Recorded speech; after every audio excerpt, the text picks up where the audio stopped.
What's happening, man? Hey, what's up, man? I'm so glad to be there. It's good to have you. Can't believe I'm with the line. You know what?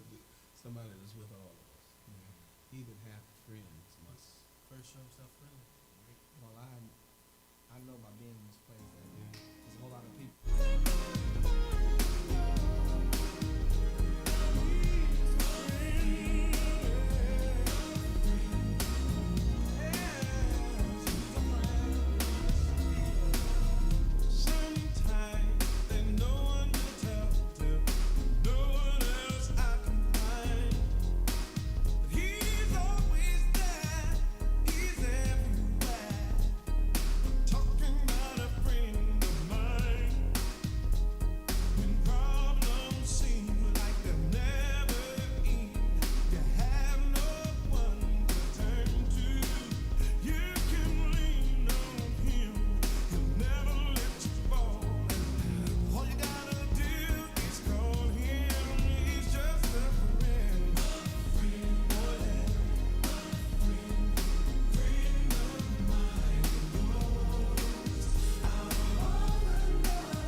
Testing 1 2. Testing 1 2. All right, we're gonna go ahead and get started with Q&A. Let's have all the kids go to the activities table. There should be some Bible printouts for you, and the adults. We're gonna go ahead and get started with Q&A. Testing 1 2. We're gonna ask the brothers to uncover your heads, the sisters cover your heads. We're gonna stand and face Jerusalem and open up with a prayer.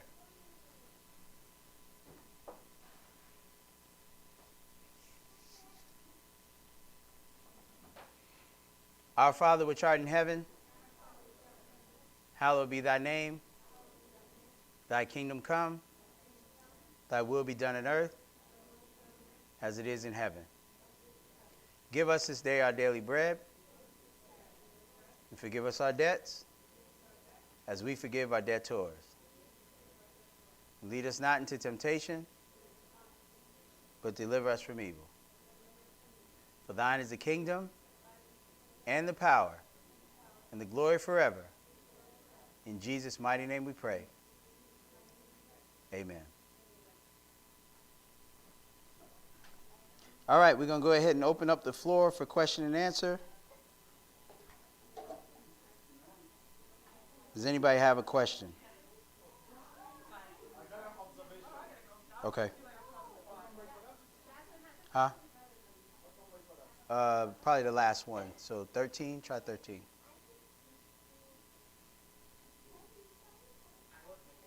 Yeah, there you go.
No, it's okay. It's all good. What you got? Because, like, I mispronounce words.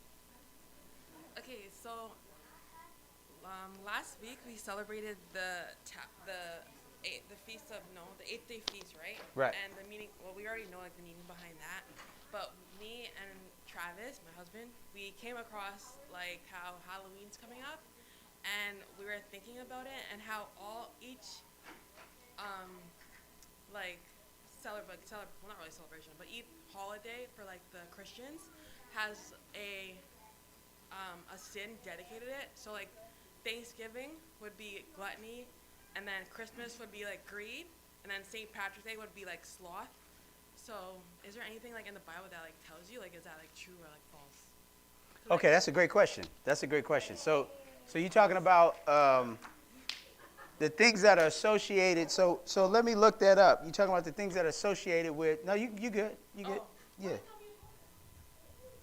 The things that are associated with the mainstream holidays. Yeah. Is there anything in the Bible? So it sounded like you were talking about what those that's called like the 7 sins or something like that. So that's a great question. Let me look some of that up.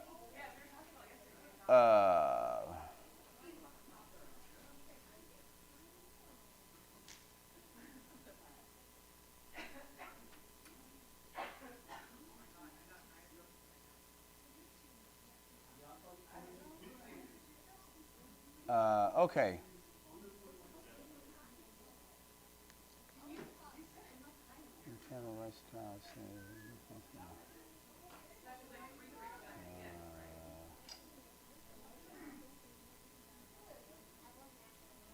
Okay, so I'm going to just go ahead and read this. This is off Wikipedia.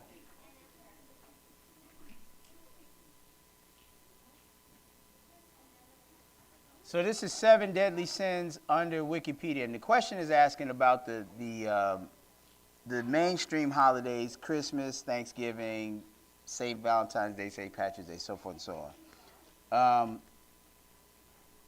I actually have never heard the correlation of those holidays in these what they're calling sins.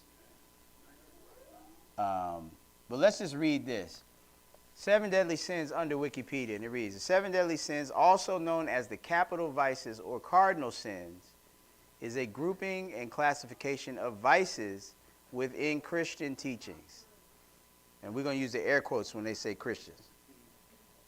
According to the standard list, they are pride, greed, wrath, envy, lust, gluttony, and sloth, which are contrary to the 7 capital virtues.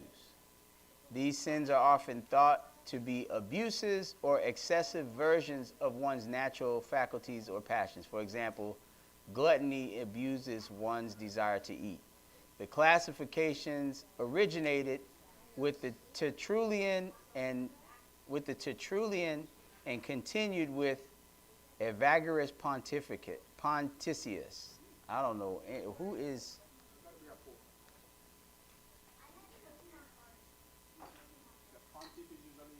Okay, Tertullian, because it said that these classifications, which is what these 7 quote unquote, we're going to use the air quotes for sins too. These classifications originated with Tertullian. Tertullian. So who is Tertullian? Tertullian, under Wikipedia, was a prolific early Christian author. We're going to use air quotes again. From Carthage in the Roman province of Africa. He was the first Christian author to produce an extensive corpus of Latin Christian literature. He was an early Christian apologist and a polemicist against heresy, including contemporary Christian Gnosticism. Tertullian has been called the father of Latin Christianity, as well as the founder of Western theology. Okay, let's see if moral principles. Let's see if we can find these.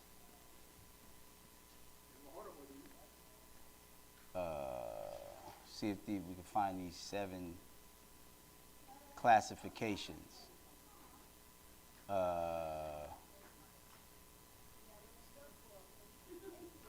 Okay, let's see. All right, we're going to go back to these 7. Okay.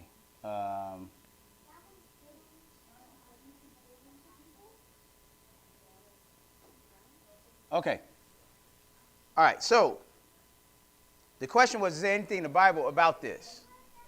Let's go to 1 John chapter 3. Because the short answer is no, in terms of sin being classified in this manner. This is a creation of men, these classifications. And I would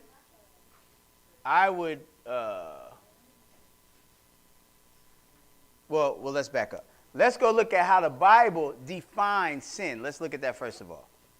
1 John chapter 3 and verse 4. In the back, can you unmute this right here? No, she got it. Oh, are you coming up? All right, cool. Yeah, can you unmute? 1 John chapter 3 and verse 4. No, it would be probably 11. You can follow the XLRs that are plugged in at the top. Is that on?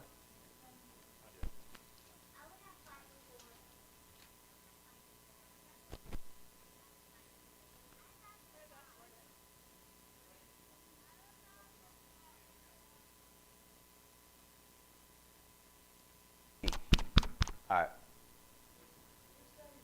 I'm on now. I'm 9. Oh, 8, so that's 10. All right. There you go. Cool. Yeah. 1 John 3 and verse 4. Okay, when you get there, go ahead. Whosoever committeth sin transgresseth also the law. For sin is the transgression of the law. Okay, so that's the biblical definition of sin. Sin is the transgression of the law. So that means that there's got to be, let's go to Romans chapter 5. That means that there's got to be a law for there to be a sin. Romans 5.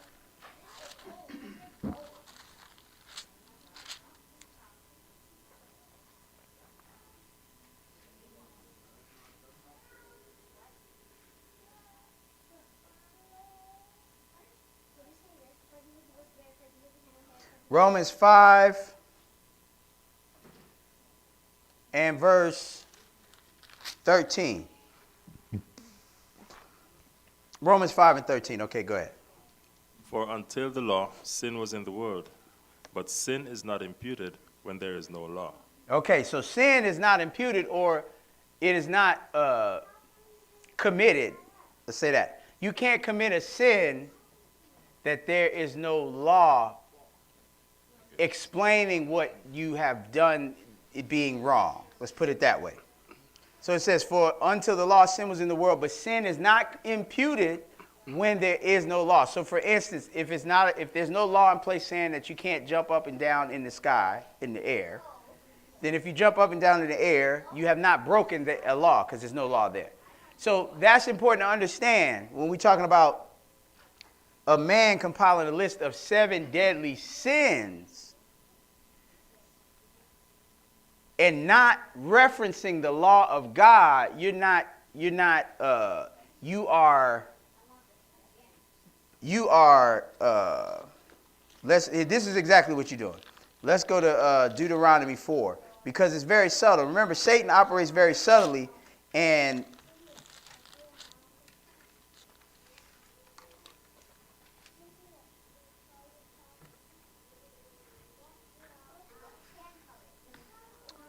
Deuteronomy 6. No, that's not it. Is it Deuteronomy 4? Deuteronomy 4 is what I'm looking for. Deuteronomy chapter 4. Because we're going to get to the second part of this question, which is, are these sins connected to these mainstream holidays? Christmas, Thanksgiving. I think she said Christmas is greed, Thanksgiving is gluttony, so forth, so on. St. Patrick's Day is what? Okay. Okay. See, that's not necessarily the problem with those holidays. The problem with those holidays is that they were, well, we're going to get to that. Deuteronomy 4 and verse 1. When you get there, go ahead. Now therefore, hearken, O Israel, unto the statutes and unto the judgments which I teach you, for to do them, that ye may live and go in and possess the land which the Lord God of your fathers giveth you.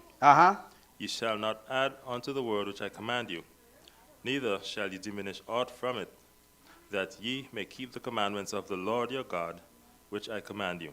Okay, so ye shall not add unto the word which I command you, neither shall ye diminish aught from it, that ye may keep the commandments of the Lord your God, which I command you. So that's telling us not to go to the left or to the right from these commandments. So it's important to keep the commandments intact as is.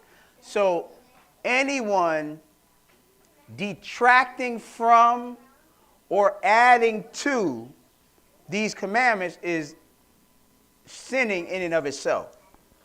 Right?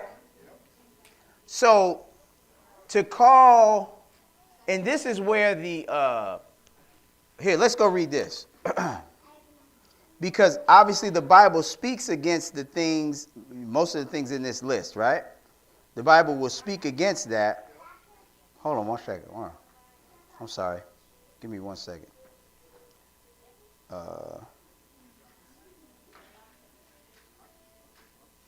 Give me 1 second. This is the one.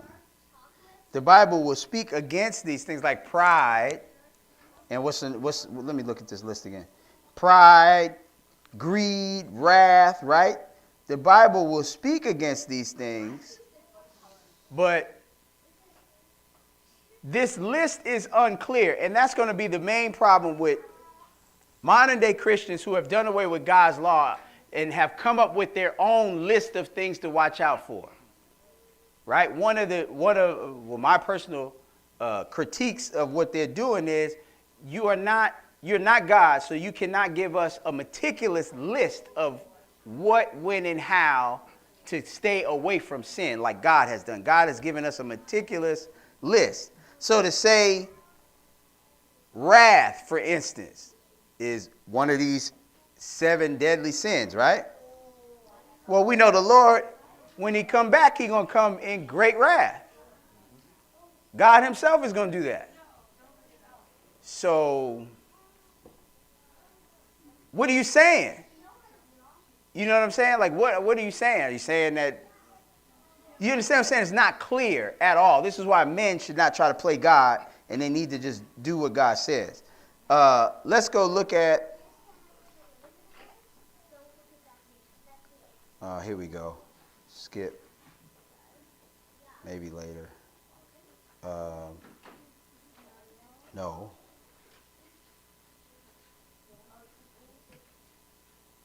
It's so funny, when you download these Bibles on your phone, you have to go through great pains just to get to the KJV. Like, how do I get away from these funny versions? Ugh. Okay, how do I get... Okay, here we go.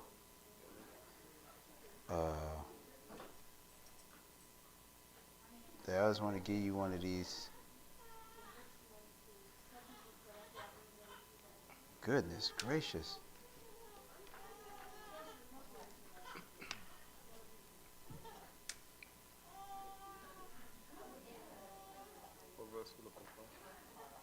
Oh. Okay, let's go to, goodness gracious. I'm sorry.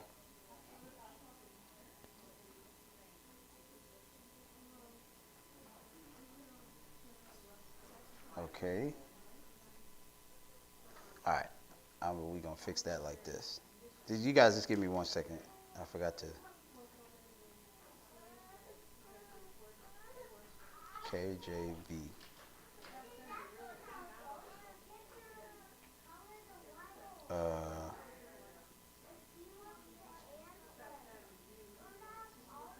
KJV. Okay. All right.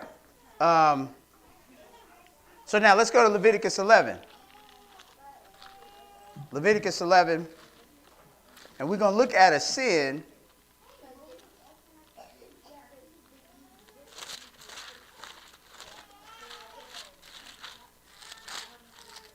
Leviticus 11 and verse 1. When you get there, go ahead. Leviticus 11 and verse 1. When you get there, go ahead. And the Lord spake unto Moses and to Aaron, saying unto them, Speak unto the children of Israel, saying, These are the beasts which ye shall eat among all the beasts that are on the earth.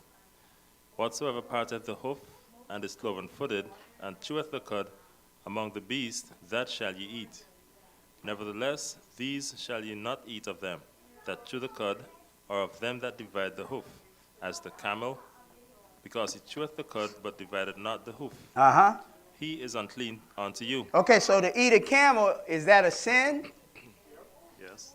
Okay, which one of those 7 sins does that fall under? No. Gluttony, they saying gluttony is like eating too much, right? So which one of the 7 sins does this Leviticus 11 and 4, which one of the 7 categories does that fall under? Keep reading. This is a rhetorical question. You get the point. Yeah. They're not allotting for God's law. So they shouldn't even be talking about sin. The concept of sin comes from the Holy Bible, period, end of story. Right? So if you want to look for what a sin is, you have to go to the Bible. Just like the concept of being a Jew comes completely and only from the Bible, period. So if you want to know what a Jew is, you got to go to the Bible for that, period. If you're not dealing with the Bible, you shouldn't be talking about sins. So whatever this classification that he came up with, he's not even taking into consideration God's laws when he's making these classifications. That's the point.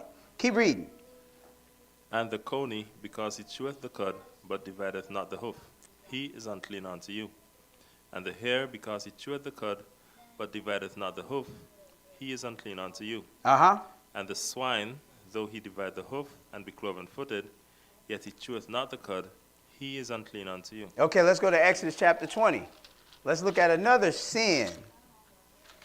And let's see if we can, and that's not to say that ultimately one of these classifications that this guy came up with might be behind what's making you do this sin. That's not to say that, right? That could be the case. But the point is, these man-made classifications are not a clear roadmap to stay away from sin, period, end of story. They're not even a clear definition at all. And that's what Satan wants to do. He wants to make this stuff up to interpretation, because that's a subtle way to get us away from God's law, statutes, and commandments. Exodus 20, verse 8. When you get there, go ahead. Remember the Sabbath day to keep it holy. 6 days shalt thou labor and do all thy work. But the seventh day is the Sabbath of the Lord thy God. In it thou shalt not do any work, thou, nor thy son, nor thy daughter, thy manservant, nor thy maidservant, nor thy cattle, nor thy stranger that is within thy gates. For in 6 days the Lord made heaven and earth, the sea, and all that in them is, and rested the seventh day.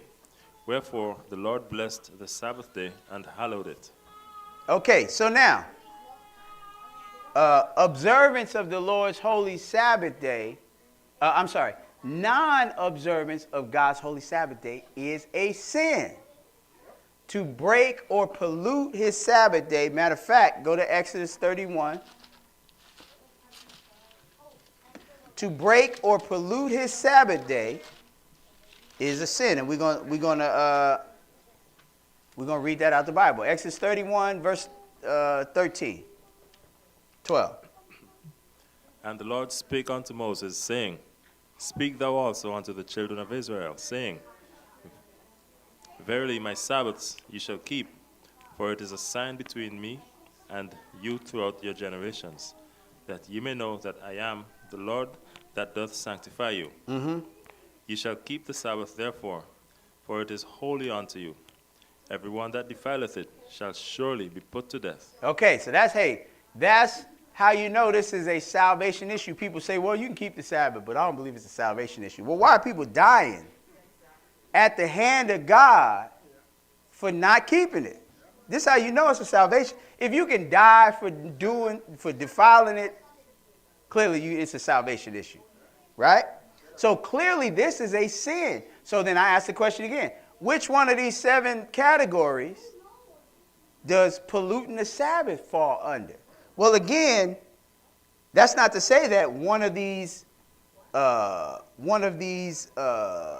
attributes that he's listing here might very well be the motivation behind breaking the Sabbath. But as it stands, hey, that's still subject to interpretation and reason and all of that. That still does not hit the bullseye as to whether or not it's a sin or not. The sin is when you don't keep the Sabbath regardless of your motivation, right? So this is showing the utter flaw. This is showing the utter flaw when man comes to try to play God and think that they are going to come up with some type of better classification system than God. Let's go to Proverbs chapter 3. So saying that to say the answer to the first question, sister, is, and a matter of fact, yeah, let's go to Proverbs 3. Because we could do a whole lesson on these different things, pride, greed, right? All of that kind of stuff. The Bible definitely speaks about those things. But to put that on the pedestal of what you need to use to gauge sin, to put this list on a pedestal, as opposed to God's meticulously descriptive commandments, is a mistake.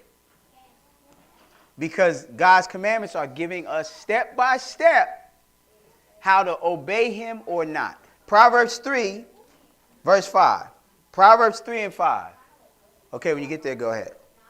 Trust in the Lord with all thine heart, and lean not unto thine own understanding. Matter of fact, start at 1. Started a little too late. Start at 1. Go ahead. My son, forget not my law. He didn't say, my son, forget not this Italian dude's 7 deadly lists. He said, my son, forget not my law. See, that's what's going to lead us to eternal life. Keep going. But let thine heart keep my commandments. Why do we have to keep his commandments? Because that is a specific list of what to or what not to do. So there's no gray area, right? Like I was talking to a Sunday Christian months ago, and I asked her, I said, well, you believe that we can sin? And she said, no, we can't sin. I said, well, okay, so then and you believe we have to repent? She said, yeah, we got to repent. I said, so walk me through it. What am I repenting from? She's like, well, you got to repent from doing evil. Okay, cool. Break it down. Give me all the definitions. What's evil? And show me what I need to walk away from. What am I doing that's evil? Well, you know what you're doing is evil or not. Oh, wait, so that sounds like it's up to my opinion. And if it's up to my opinion, guess what? I don't think it's evil. So we're done here, right? And that's how men work, right? You could talk to a mobster or a drug dealer, right? They say it in the rap songs all the time. I'll do whatever I got to do to take care of mine and me and my family. And to them, that's an actual virtue. To them, that's a code with which to live by, right? And if you uphold that code, you are a good person in their society. So how are you going to tell them that's evil? So that's the problem. We need a specific standard with which to say, oh, you're specifically doing that, therefore God said that is wrong, period. Outside of that, it's just a game. So he said, my son, forget not my law, but let thine heart keep my commandments, right? We'll skip down for time's sake. Now go down to verse 5. Go ahead. Trust in the Lord with all thine heart, and lean not unto thine own understanding. Right. So we're not going to follow the man-made package of classification. Though, like I said, there is some truth to what he's saying concerning those motivations, pride, greed, so forth and so on. There is some truth to it, but that's how Satan operates. He's going to mix some truth with some lies. Why are we even going by that when we got all of this? Right? When we got all of this, why are we even going by that? So we got to trust in the Lord with all our heart. So now, where was I getting ready to go after this? Let's go to, Proverbs 6, is it? Yes, Proverbs 6. See, the Lord got his own list, right? Because the sister asked, is there anything in the Bible regarding the 7 deadly sins? Well, the answer is the Bible talks about some of those attributes. Pride, let me go back to the list. Pride, greed, talks about pride, talks about greed. Wrath, envy, lust, right? Gluttony and sloth, I'm sure there's something in there about that, but the first few things I know for sure, the Bible talks about that. But not in the capacity that this guy's talking about. But God has his own list. They would do good to just deal with what God's list is. Watch this. This is what's actually in the Bible. Proverbs 6, verse 16. Go ahead. These 6 things doth the Lord hate. Yea, 7 are an abomination unto him. So he got a list of 7 right here. Here go God's list of 7 things he hates. Right? Let's look at it. Verse 17. Go ahead. A proud look. Okay, so now there goes pride right there, right? A proud look. Keep going. A lying tongue. A lying tongue. See, I didn't see that in this guy's list. Right? That's specific. We all know what a lie is. Keep going. Keep going. We'll read 17 again. We're at 17, yeah. A proud look, a lying tongue, and hands that shed innocent blood. Okay, that's specific too. See, the Lord is not leaving room for interpretation with his list, right? You might be able to do some maneuvering with the first one, a proud look. Maybe you could. But a lying tongue, we all know what that is. Hands that shed innocent blood, right? We got a lot of innocent blood being shed right now. Right? Innocent blood being shed all the time. Verse 18, go ahead. And heart that deviseth wicked imaginations. Uh-huh. Feet that be swift in running to mischief. Uh-huh. Feet that be swift in running to mischief. See, that's specific. See, his list said pride, greed, wrath, envy, lust, gluttony, and sloth. So we don't see anything so far in what God's saying, 7 things that he hates. We don't necessarily see anything referring to what gluttony refers to, do we? Right? Do we see anything in God's list of the 6 things that he hates and 7 things that are abomination to him that's even referring to what gluttony indicates or what slothfulness indicates? Do we see anything in here? He said a proud look, a lying tongue, hands that shed innocent blood, a heart that deviseth wicked imagination, feet that be swift to running to mischief. In verse 19, A false witness that speaketh lies. And he that soweth discord among brethren. Okay, so again, we know gluttony is not good. We know slothfulness is not good. We could even find some things in the Bible talking about that. But is that tantamount in God's list right here of 7 things that are abomination to him? Absolutely not. See, there's things that are important to God that he don't need your help. This is the point.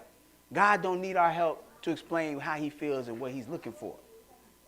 Right? They need to change that gluttony to feet that be swift in running to mischief. Change that to that. Right? They need to change that slothfulness to he that soweth discord among brethren. Right? People are talking about that all over the world right now, how the West is more, I hear people say that all the time, the West is more divided than it's ever been. You got the left and the right, and people trying to divide people. Well, hey, that might be the case. If that's the case, people are trying to divide and conquer. The Lord said he don't like that. He don't like you trying to go in and separate people who ultimately would come together under his banner. He don't like that. And that's something that he really hates. So again, this Italian guy could have did good by just saying the 7 things the Lord hates and then just listed these things. Then he would have did great by doing that. Why not just do that? No, he felt like, bump this, we're going to do our own calculations on what's some deadly sins. So to answer your question, clearly the Lord got his own list and it don't match. What's this guy's name? Anybody remember his name? Tartuti somebody.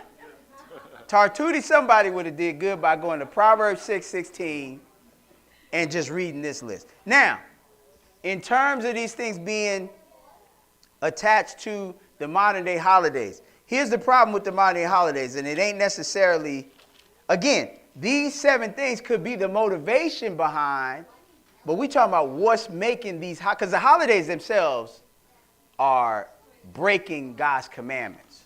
And we're going to show that. Exodus 20 again.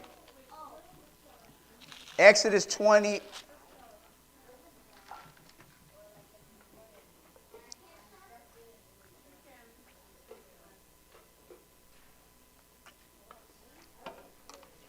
Exodus 20.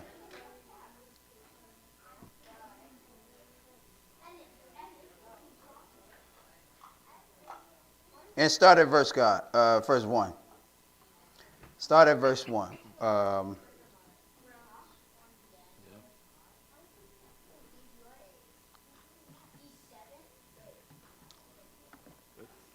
Yeah, Exodus 21, go ahead. And God spake all these words, saying, I am the Lord thy God, which have brought thee out of the land of Egypt, out of the house of bondage. Thou shalt have no other gods before me. Now, this is the first commandment in the 10 Commandments. thou shalt have no other gods before me. So we know that no other God exists, right? There is no other God in existence. But though we know that, and God knows that, he's still acknowledging that you could serve other gods, right? So how's that possible if no other gods exist? Because people make up gods. And how do you make up a god? Well, hey, you might make up what they look like. You might even make a statue or whatever. But does it stop there? When someone has another god, does it stop with the making of a statue or the naming of that god? Is that where that stops? No. To make another god, you have to create a god. And then you create these customs that determine whether or not you're serving that god. And any religion is going to have that, right? If you say I'm Muslim, we know that's a package deal. We know what comes with being Muslim. You're doing Ramadan, you're doing all the things that come with being Muslim, right? You say I'm Buddhist, or even you say I'm, any religion that's out there, it's going to come with a set of customs, right? So understand, that's what makes the other God. That's how you deal with that. We're going to see it. But he said, thou shalt have no other gods before me. Verse 4, go ahead. Thou shalt not make unto thee any graven image, So there you go. You got another God. You're making a graven image because that comes along with it. Keep going. or any likeness of anything that is in heaven above, or that is in the earth beneath, or that is in the water under the earth. Thou shalt not bow down thyself to them, nor serve them. Notice what he said. Thou shalt not bow down thyself to them. And we know what that is. That's pretty self-explanatory. I'm sorry, hold on. I'm trying to look for something while. That's pretty self-explanatory, bowing down yourself to these gods. But then he said, nor serve them. Now, how do you serve, again, these other gods? How do you do that? Like Baal. We see about Baal all the time in the book. Or Molech, right? These false gods. How would you bow down? Well, you just go and bow down to him. But how do you serve Baal?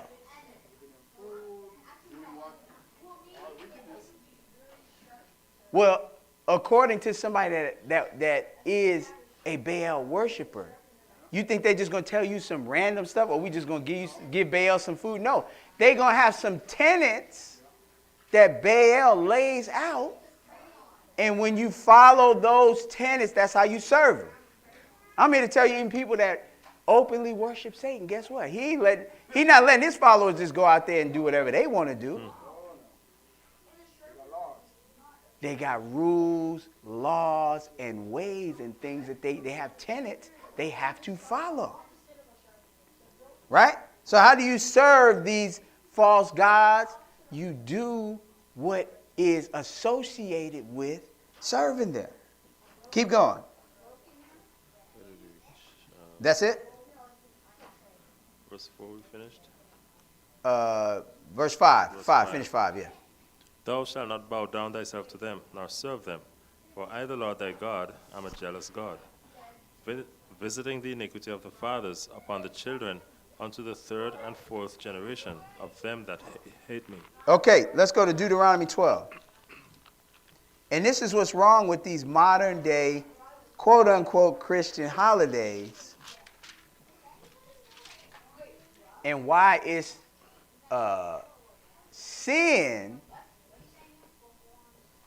to deal with these holidays. Deuteronomy 12.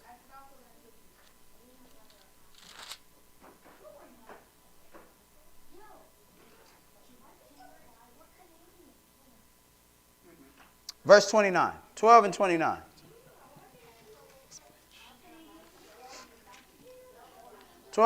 Go ahead. When the Lord thy God shall cut off the nations from before thee, whither thou goest to possess them, and thou succeedest them, and dwellest in their land, take heed to thyself that thou be not snared by following them, after that they be destroyed from before thee, and that thou inquire not after their gods, saying, how did these nations serve their gods? Even so will I do likewise. See what he warned against? See, because again, these gods do not exist, right? You got stories in the Bible where they had a statue. They came in, the statue's head was cut off, and the statue was laying on the floor because it don't move, it don't talk, it's lifeless. But notice, the Lord is acknowledging you could serve another God. So how do you do it? He's telling you here, take heed to thyself that thou be not snared by following them after that they've been destroyed from before thee, and that thou inquire not after their gods. How do you inquire after their gods? Saying, how did these nations serve their gods? Even so will I do likewise. So you're talking about the customs and the tenets that are associated with these guys. How does a Muslim serve Allah? They'll tell you, right? They'll tell you got to make a pilgrimage to Mecca. You got to pray 5 times a day. You got to do Ramadan. You got to do all the different festivals, right? They're not doing the Feast of Tabernacles. Are Muslims doing the Feast of Tabernacles? Why not? If you ask them, why aren't you doing the Feast of Tabernacles, what are they going to tell you? Because I'm not a Jew. You ask them, why aren't you doing the Passover? What are they going to tell you? Because I'm not a Jew. Because they know the customs associated with the God of the Jews, and they know the customs associated with their God. And everybody knows that. So he's telling us here, don't go and inquire how these people serve their gods. I will do likewise. So now when you look at Christmas, where does it come from? When you look at Easter, where does it come from? When you look at Valentine's Day, St. Patrick's Day, all of these things, where do they come from? They were created as a tenet to serve another God.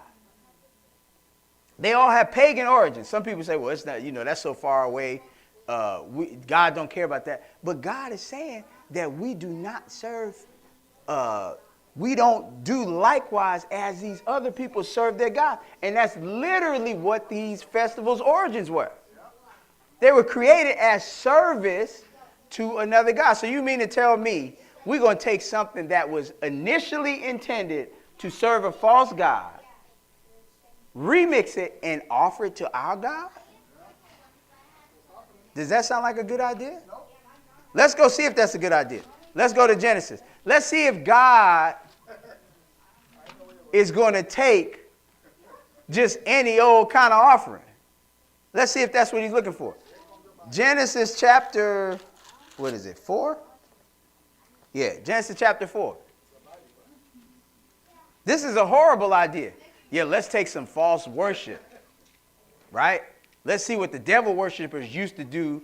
What did the devil worshipers create to worship the devil? Let's take that and give it to God. That's a horrible idea. And that's what Christmas is. If the origins of that is the winter solstice, if the origins of Easter is worship to the goddess Astarte, and that's why you got the rabbits and the eggs and all of that. And if Christmas, the origin is the winter solstice and tree worship, and that's why you got the trees and the presents and the date and the 12 days of Christmas and the holly and the mistletoe and all of these different customs, if they all originate in devil worship, whose bright idea was it to go give that to the God of Israel?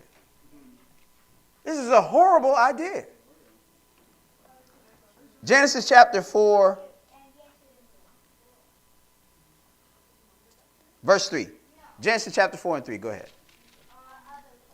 And in the process of time, it came to pass that Cain brought of the fruit of the ground an offering unto the Lord. And Abel, he also brought of the firstlings of his flock and of the fat thereof. And the Lord had respect unto Abel and to his offering. But unto Cain and to his offering he had not respect. And Cain was very wroth, and his countenance fell. Okay, so the Lord is weighing in on the offerings he was receiving, right? Abel brought of the firstlings. See, the Lord wants the first and the best.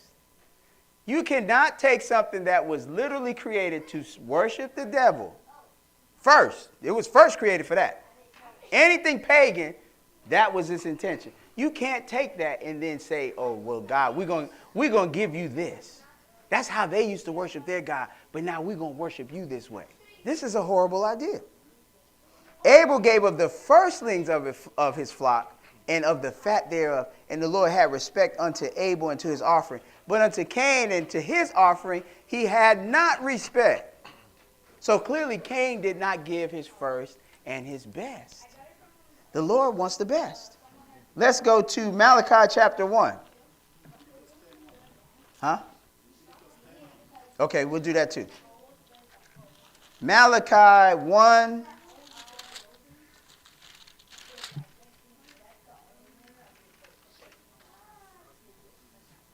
Verse 6. 1 and 6. Okay, go ahead. A son honoreth his father, and a servant his master. If then I be a father, where is mine honor? And if I be a master, where is my fear? Saith the Lord of hosts unto you, O priest, that despise my name. And ye say, wherein have we despised thy name? So the priest, he's telling the priest they despise him. And the priest saying, what did we do? Where do you feel like we saying we despise or we hate you? And he's going to tell them what they did, which equates to them hating him. What did they do? Verse 7. Ye offer polluted bread upon mine altar. Mm-hmm. And ye say, wherein have we polluted thee? In that ye say, the table of the Lord is contemptible. See, he said you offer polluted. See, the Lord don't want no polluted bread. You going to tell me Christmas is not polluted? This comes from paganism. It comes from devil worship. You going to tell me Easter's not polluted? It comes from devil worship.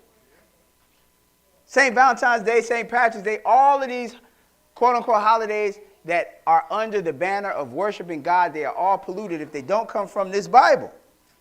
And they come from paganism, which is devil worship. He said, ye have offered polluted bread upon mine altar. Clearly, he don't want that, right? Can we give him polluted holidays?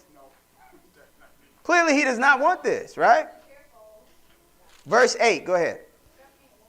And if ye offer the blind for sacrifice, is it not evil? Look what he said. You can't offer the blind or the lame for a sacrifice. He said that's evil, right? That's not in Tartulli guy's list, is it? A polluted offering. He should have put that in there. That's evil. And if ye offer the blind for a sacrifice, is it not evil? Yes, it is. Keep going. And if ye offer the lame and sick, is it not evil? Uh-huh. Offer it now unto thy governor. Will he be pleased with thee, or accept thy person, said the Lord of hosts? See, the Lord is practical. He said, look, y'all, I don't know what y'all thinking about. Go give that to your local head of state. Go give it to your governor. See if he wants that before you think you're going to bring that to me. And we could say the same thing. Go to the governor right now. Ask him when his birthday is. Let's say he say, oh, my birthday is March 4th. And then we turn around and say, nah, we're going to celebrate your birthday on December 25th. Even though we know that's not your birthday. That's what we're going to do. What's the governor going to say? Just a regular old person. He's going to be like, y'all crazy. What are you talking about? Somebody come get these people out of my office. That's what he's going to say, right? But we think we could just make some stuff up, take some old pagan worship, take some old pagan dates, and go ahead and package that and give that to God like he's going to accept it. Again, these are horrible ideas. One last place, Jeremiah 10. Because the Lord went so far to even have it. And this is what's so crazy about these holidays. The biggest, most famous date and holiday on the Christian calendar is what? Christmas. Everybody knows that. Right? And the whole thing is built on being God's birthday, right? Being Jesus' birthday. That's what the biggest holiday on the mainstream Christian calendar is Christmas, which that holiday is built on it being Christ's birthday, and it wasn't even his birthday. So the biggest holiday on the Christian calendar is built on a lie. Which is two of the things that the Lord said. The Lord said he got a list of 7 things that are an abomination to him. 2 of them were lying.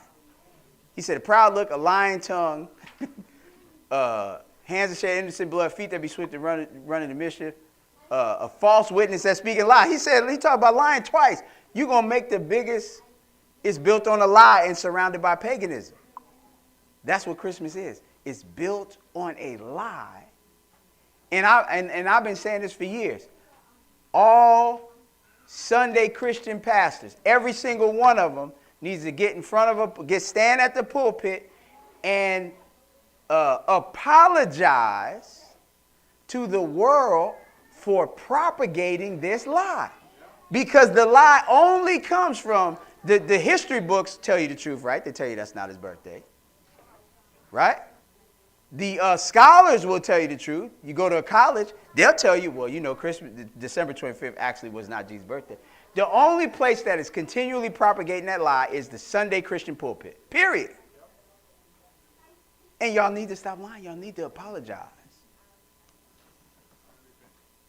But check this out. This is how, that's why I say, boy, you can't tell me nothing about this guy. If this ain't spot on, I don't know what is. This is spine tingling how spot on this is. Jeremiah 10 and verse 1, go ahead. Hear ye the word which the Lord speaketh unto you, O house of Israel. Now it's coming out of God's mouth. Keep going. Thus saith the Lord, learn not the way of the heathen, and be not dismayed at the signs of heaven, for the heathen are dismayed at them. For the customs of the people are vain. Now what's vain? The customs. See, people think God don't care he don't care what we do, how we serve him. He don't care nothing about these customs. I put this wreath or it's the mistletoe on my ceiling. God, what does God care about that? I bring this tree in my house. What does God care about that? I burn this Yule log. What does God care? People actually think God doesn't care. He is here saying the customs of the people. He's talking about the heathen here. These are people that don't know God. He said their customs are vain. Then he's going to proceed to describe some of the customs. Verse 3 again. For the customs of the people are vain. For one cutteth a tree out of the forest. For one cutteth a tree. Sound familiar? One cutteth a tree out of the forest. Keep going. The work of the hands of the workman with the axe. They deck it with silver and with gold. They deck what with silver and gold? The tree. What do that sound like? For the customs of the people are this. I don't know how you read this and still do it. I don't know how you read this and still do it. For the customs of the people are vain. That should tell you right there. Garland. Silver and gold. Yeah, the garland. They put the.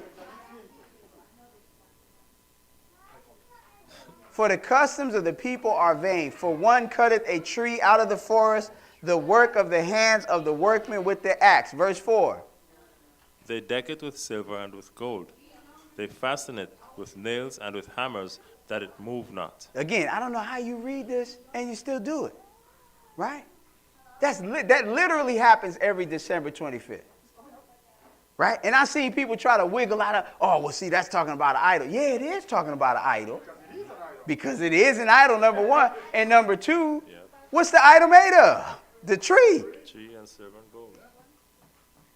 The Lord is not mentioning words. Oh, well, you know, it's okay if you leave it looking like a tree, but then if you shave it down and make it, no. Stop doing it, period. All of it is idolatry is what you need to understand.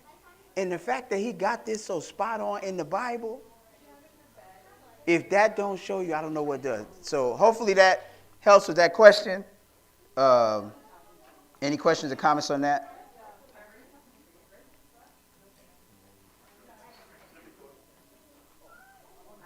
Okay. You got a question? Okay. Can you, on the mic, please? Happy Sabbath. This is a very, this just came up because of seeing a post on Instagram of an argument between many Israelite believers and one lady that kept presenting about Kemet and Egypt with all these paragraphs of evidence, quote unquote. How do you address, for instance, when she stated that certain writings predate by 2,000 years the Bible? There's other things I could ask, but let's start with that. So when you say, well, well, hold on one second. Certain writings predate the Bible. Is that what we're dealing with? Or are we talking about? She quoted, I don't have the names of Uh-huh. the documents or books that prove her faith, but she said that alone should show you the fallacies of the scriptures, because what she's been reading and is convinced of predates the Bible. So how could What? Okay. Egypt, Kemet, I'm sure you. Yeah, no. But okay. But we got to get more specific, because when you say something predates the Bible, Yeah. that does not. Something being written before something else is not. Is that? Oh, well, let me just make sure I understand the supposition. Are we saying that because those things were written down before, or if those things were written down before this, that makes that true and this false? That's what she's saying. But that's not that can't be, we got to help that. That can't be. I don't have it in front of me to read the whole. Generally, what people say when they're dealing with Kemet and Egyptology, what they're saying is those writings have the same themes as the Bible, but they were before the Bible. Therefore, the Bible copied those writings. That's generally the assertion that they make. Is that what's being said here? Mm-hmm. Okay, so that's very key. Because you can't just say something was written. I mean, you can't just say, no one's saying this is the first thing that was ever written down. And no one's saying whatever was written down first is right and everything after it is wrong. No one's saying that. Right? So generally what Egyptologists will say is all of the themes in the Bible were stolen from the Egyptian writings that were way before the Bible. And if that's what's being said, then we can deal with that. That's good. Okay. So, now the great way to deal with that, I'm going to just Google the Bible stolen from Egyptian writings. Okay. And the way that, okay, here we go. 7 Bible stories.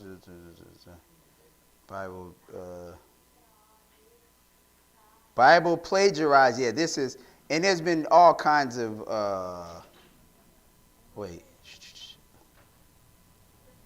maybe that's what I need to Google. Because I need the list of what, the first way you deal with this is you take it out of the realm of, we have to be specific.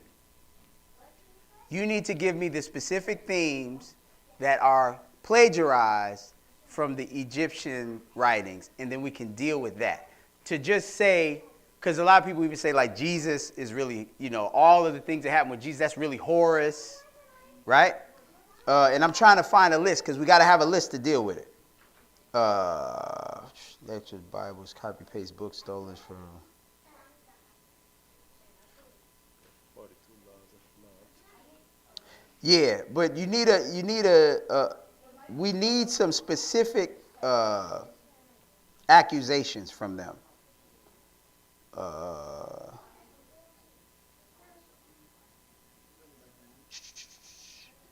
Story of Jesus copied from ancient Egyptian spirituality. Birth from Christ.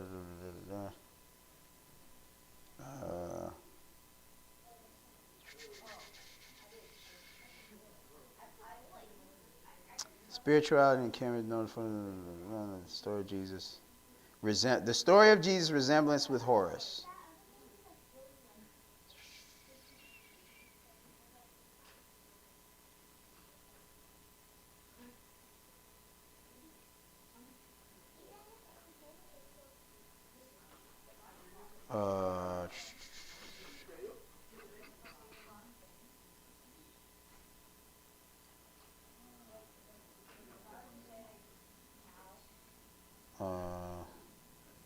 Okay.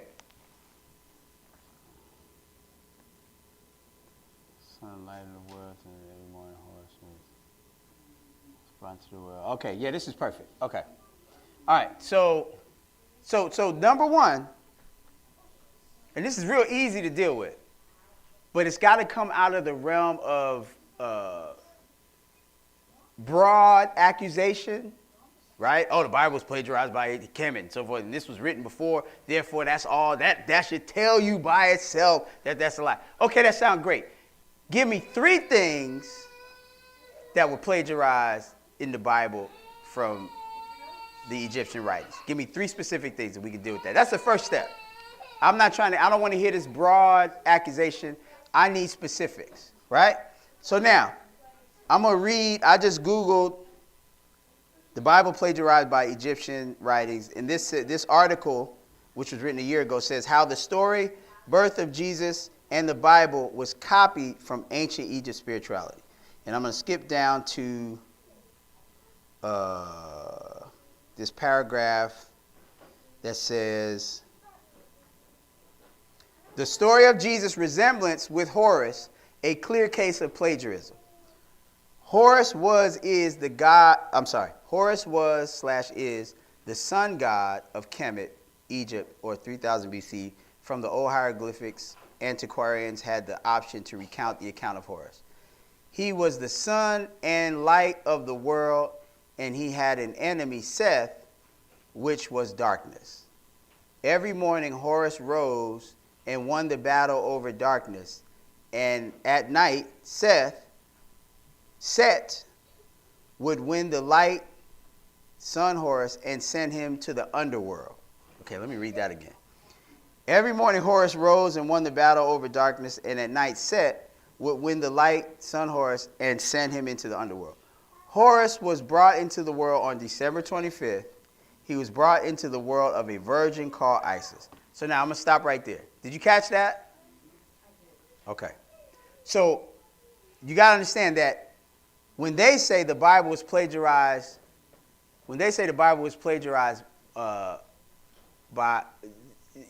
plagiarizing Egypt writings. First of all, they don't know the Bible. So they are going by modern day Christian understandings of what the Bible is supposed to say. Because, for instance, like I said, he said right here, Horus was brought into the world on December 25th. What does that have to do at all with the Bible or Jesus? Nothing. That has absolutely nothing to do. Like, you don't even know the Bible doesn't say that. That's first of all. So what are you gauging your assertion of this plagiarism, right? Secondly, it said, he is the sun and the light of the world, and he had an enemy, Seth, which is darkness. So your understanding of what this is talking about is so surface level. You're saying because these writings said something about the light of the world, and this writing says something about the light of the world. This got it from that because that was written early on.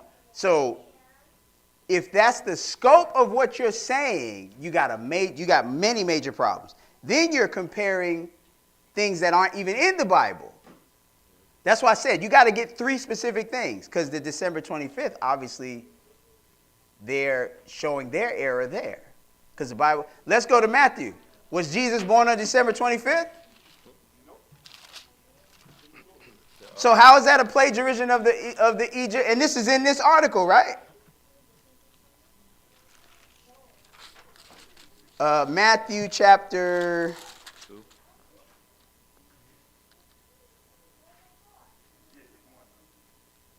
Yes.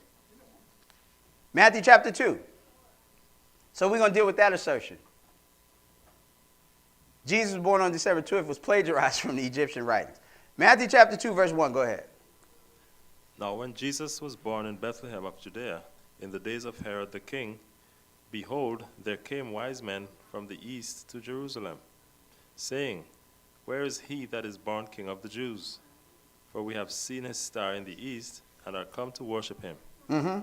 When Herod the king had heard these things, he was troubled, and all Jerusalem with him. And when he had gathered all the chief priests and scribes of the people together, he demanded of them where Christ should be born. Uh-huh. And they said unto him, in Bethlehem of Judea, for thus it is written by the prophet. Uh-huh.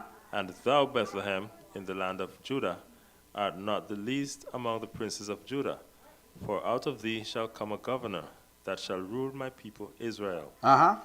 Then Herod, when he had privily called the wise men, inquired of them diligently what time the star appeared. So now Herod is trying to pinpoint when Jesus will be born so he can go capture him. Keep going. And he sent them to Bethlehem and said, Go and search diligently for the young child, and when ye have found him, bring me word again, that I may come and worship him also. Okay, so clearly they found him but didn't bring him word. Skip down to verse 12 and go ahead. And being warned of God in a dream that they should not return to Herod, they departed into their own country another way. And when they were departed, behold, the angel of the Lord appeareth to Joseph in a dream, saying, Arise, and take the young child and his mother, and flee into Egypt, and be thou there until I bring thee word. For Herod will seek the young child to destroy him. When he arose, he took the young child and his mother by night, and departed into Egypt. Okay, so we know the rest of the story. He departed to Egypt. Herod and them, Herod died. They went back to Israel. Point is, we don't see anything about his birth or a birth date. So, how come they don't know that? Why is this article saying that Horus being born on December 25th has anything to do with Christ? So that's a huge error on their part, right? So now, let's look at another accusation. Horus, okay, here, hold on.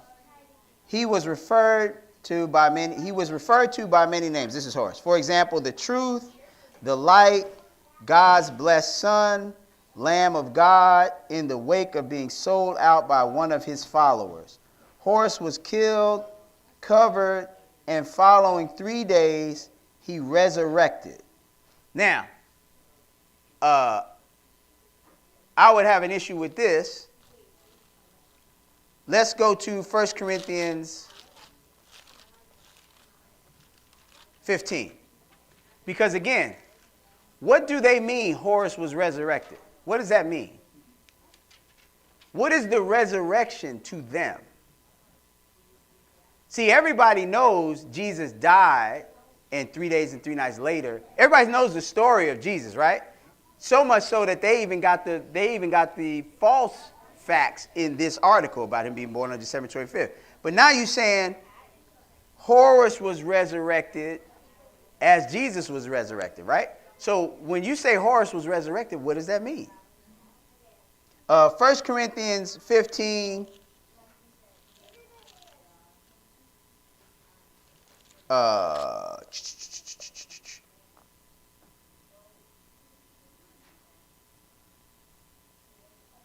15 and 51, go ahead. Behold, I show you a mystery.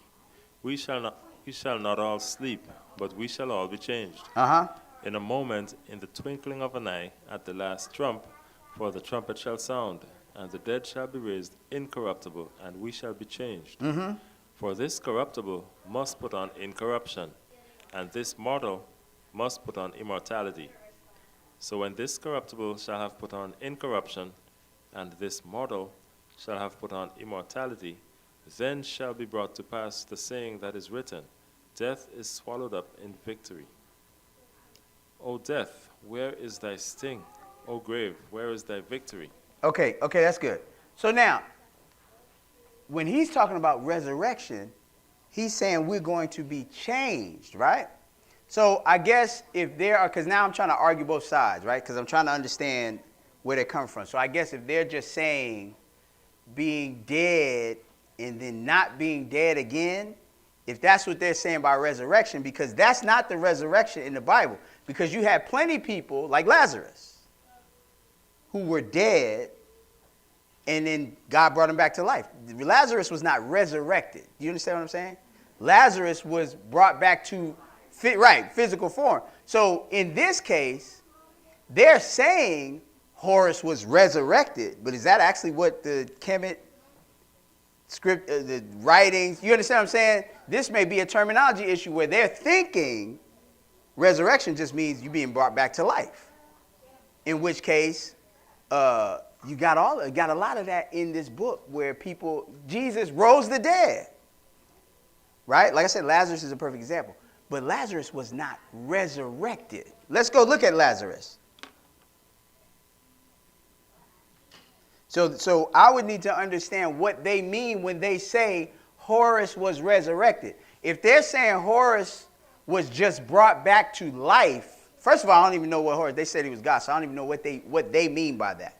But if they're saying Horus was just brought back to life, and that's similar to what happened with Jesus, Jesus was resurrected, which specifically means from the Bible standpoint, he was given a new body, and he is now taking on a new form and a new life, right? Which is different so I guess what I'm saying is, when people are brought back from the dead, that is not a resurrection. That's not what a resurrection is. So let's go to, hold on one second. What is going on?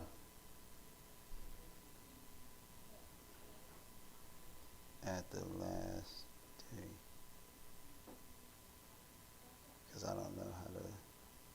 And then we're going to get to the meat and potatoes, which is, we're going to get to the meat and potatoes of this argument.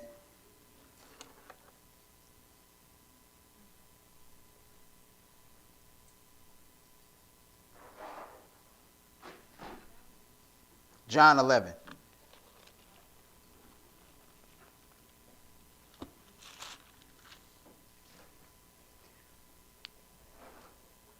So basically, there's a three-phase deconstruction of this argument. Number one, you got to get some specifics of the argument, and then you can deconstruct those, because generally this argument is going to be dealing with surface understanding of this Bible, surface themes. Jesus is the light, Horus is the light. Jesus was born on December 25th, Horus was born on December 25th. Jesus was resurrected, Horus was resurrected. These are surface level arguments. So that's the first way you deconstruct this. The second way you deconstruct it is through prophecy.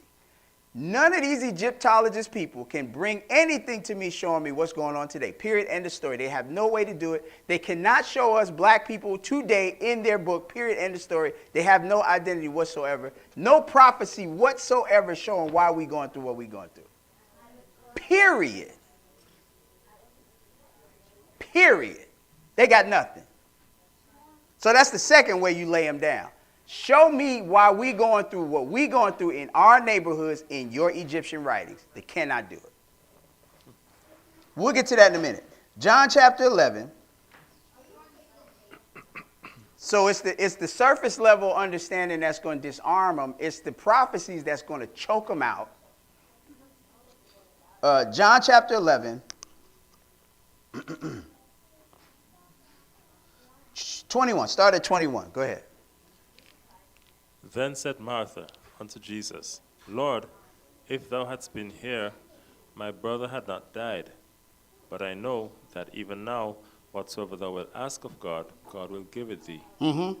Jesus saith unto her, Thy brother shall rise again. Martha saith unto him, I know that he shall rise again in the resurrection at the last day. Okay, so I know that he shall rise again in the resurrection at the last day. So her understanding is intact. She knows that we all going to get this change at the last day, right?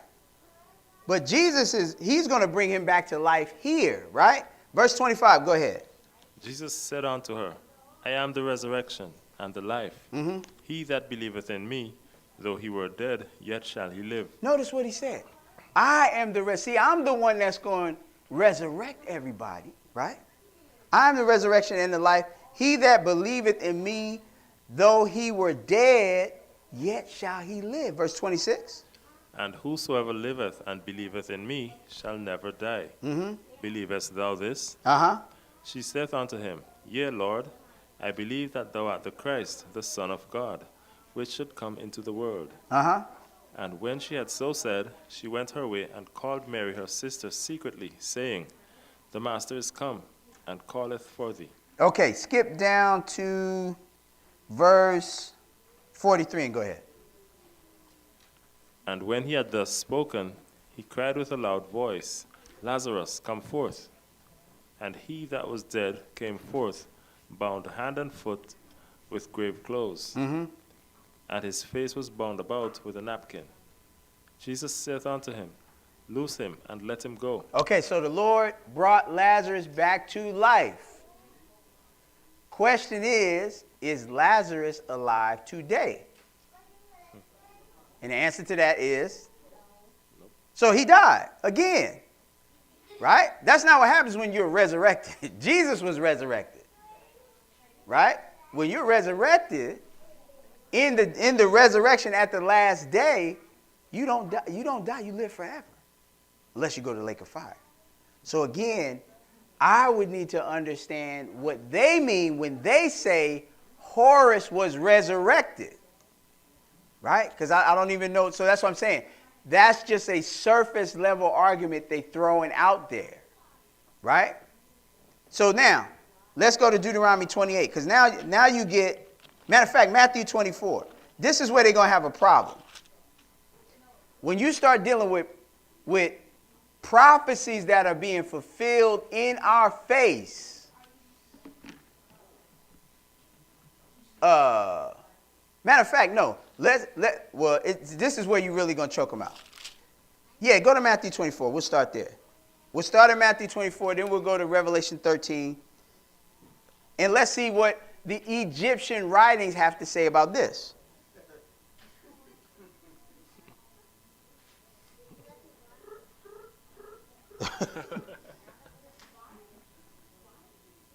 Matthew 24.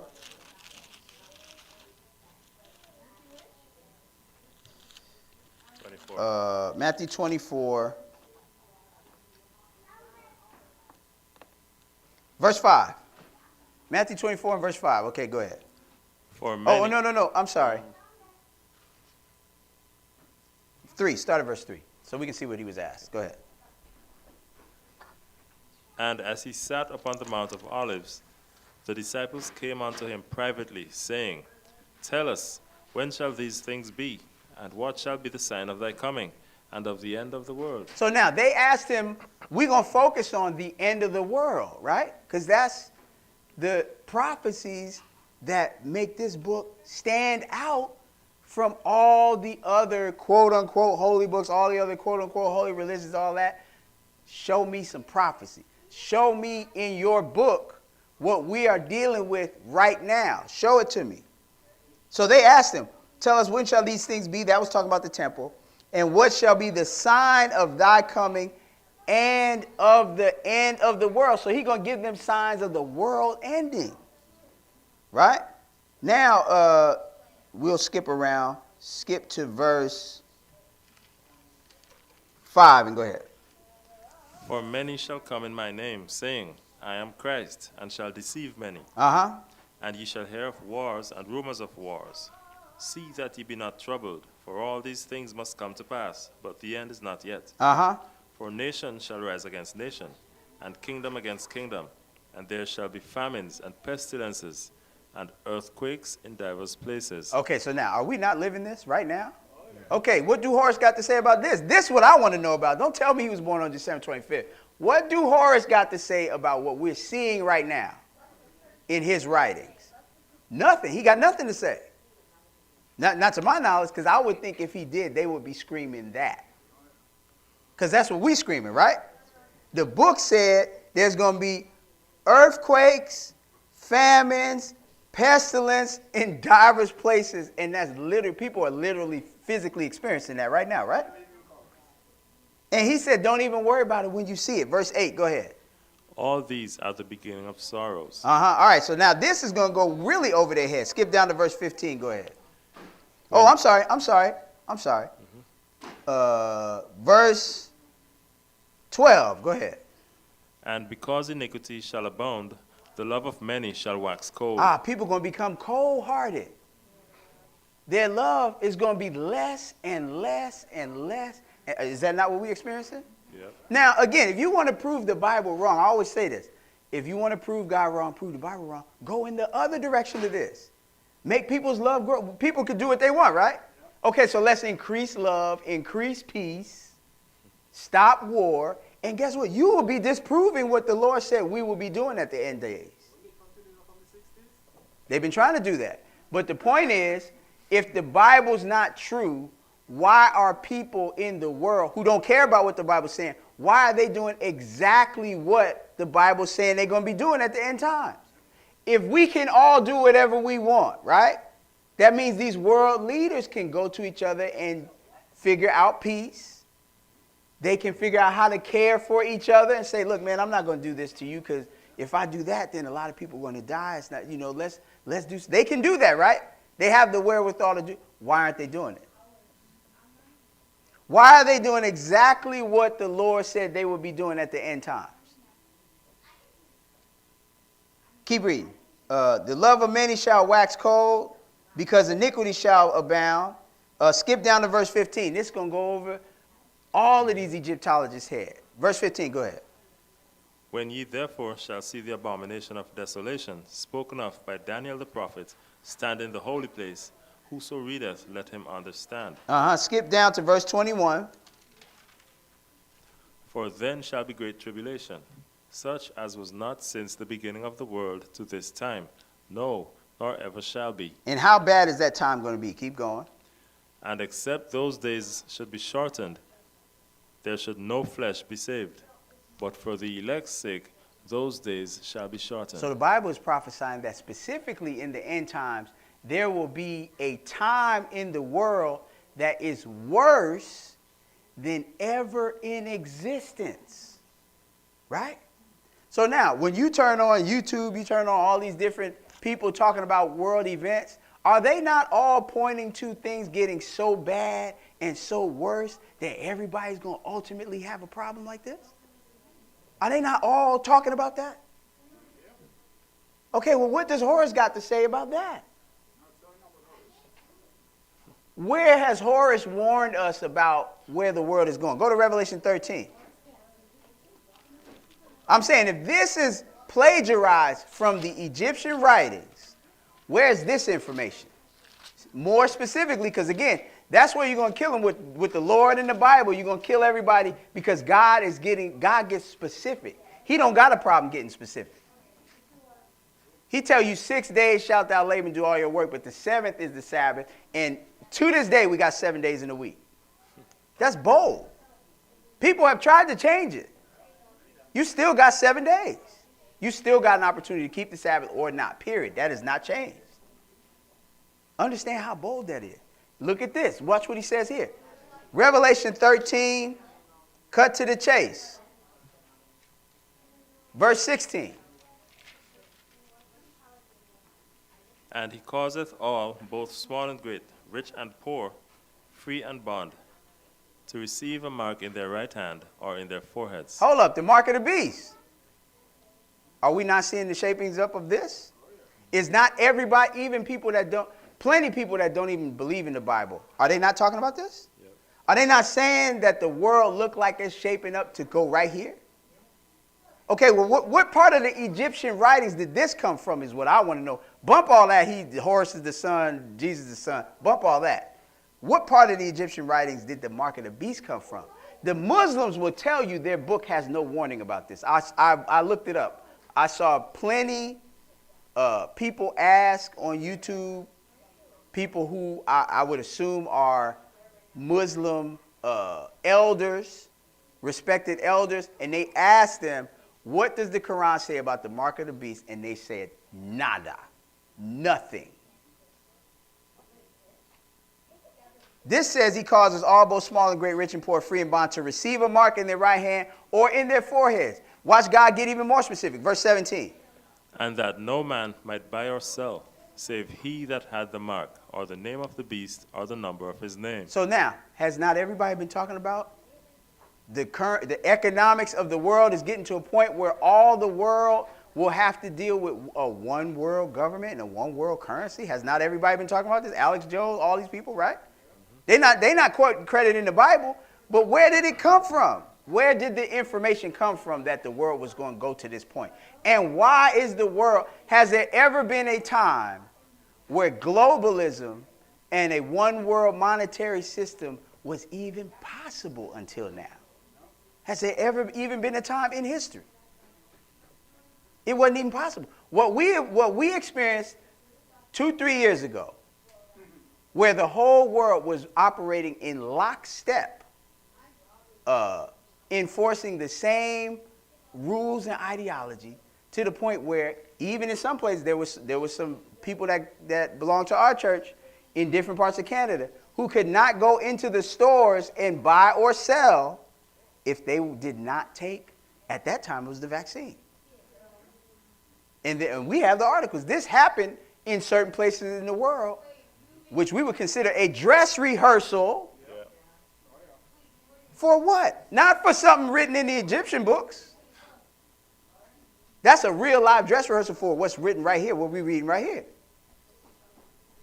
Because the Bible says it's going to get to a point where no man will be able to buy or sell unless he takes this mark. So, again, where is this plagiarized from? If this book is plagiarized, how come this book is being played out in our faces in real time and the Egyptian book is not? Let's keep going. Revelation 17, if that ain't enough. Revelation 17. No other book getting it like this. And again, you can't escape the fact that this book is clearly talking about globalism and how the world will be shaped up at the end in terms of it all coming down to one controlled umbrella and everybody having to answer to that, and that we actually see that going on. Revelation 17.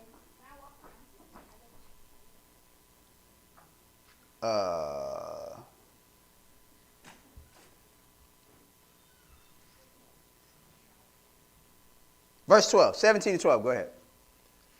And the 10 horns which thou sawest are 10 kings, which have received no kingdom as yet. Okay, so now, we just cut into the chase, but if you read all of this, this is prophecy of the government in the last days. And ultimately, it's going to result in 10 kings, right? It said these are 10 kings. The 10 horns which thou sawest are 10 kings, which have received no kingdom as of yet. Keep going. But receive power as kings 1 hour with the beast. Uh-huh.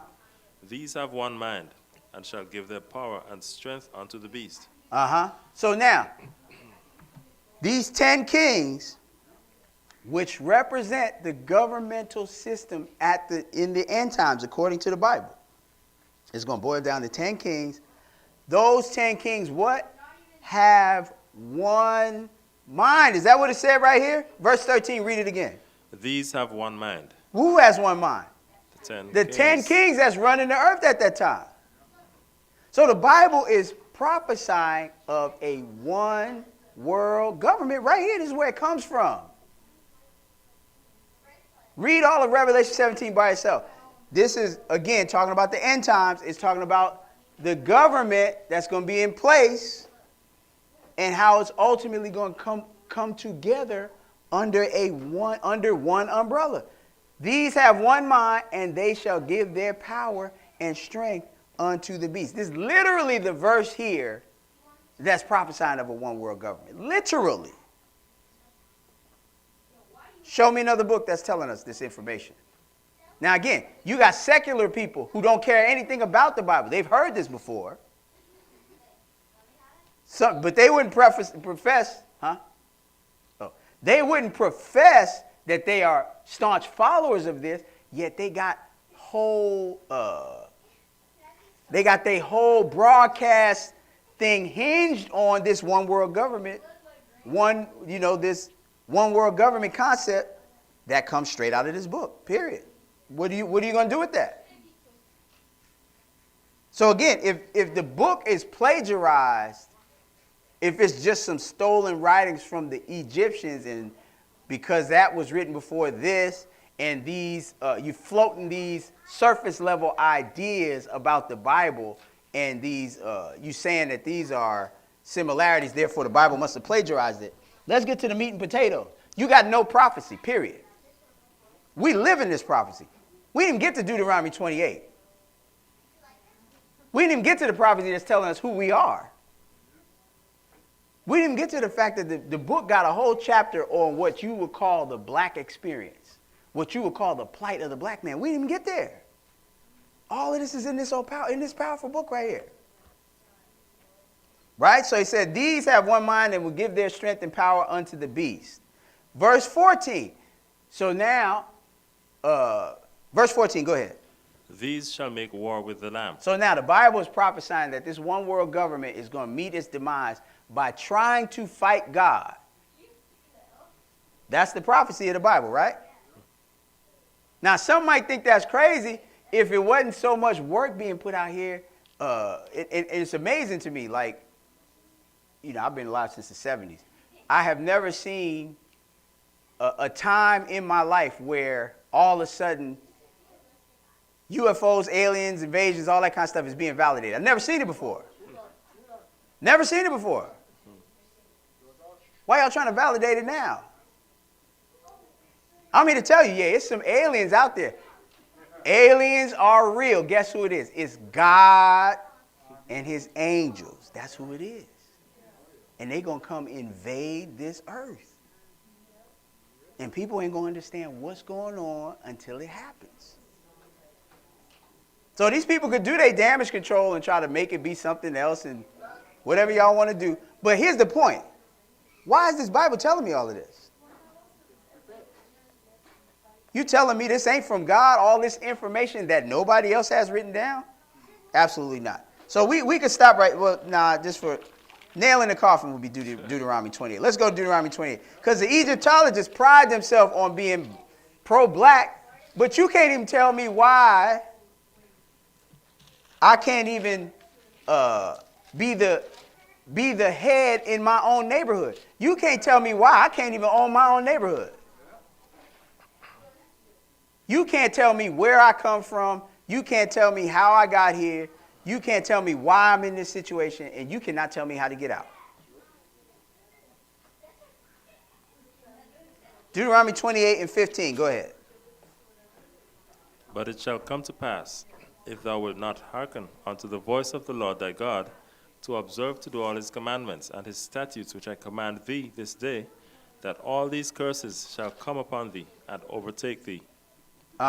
Okay. So now, according to the Bible, the real the God's chosen people, the Israelites who did break God's commandments, they broke his covenant, would be cursed by God.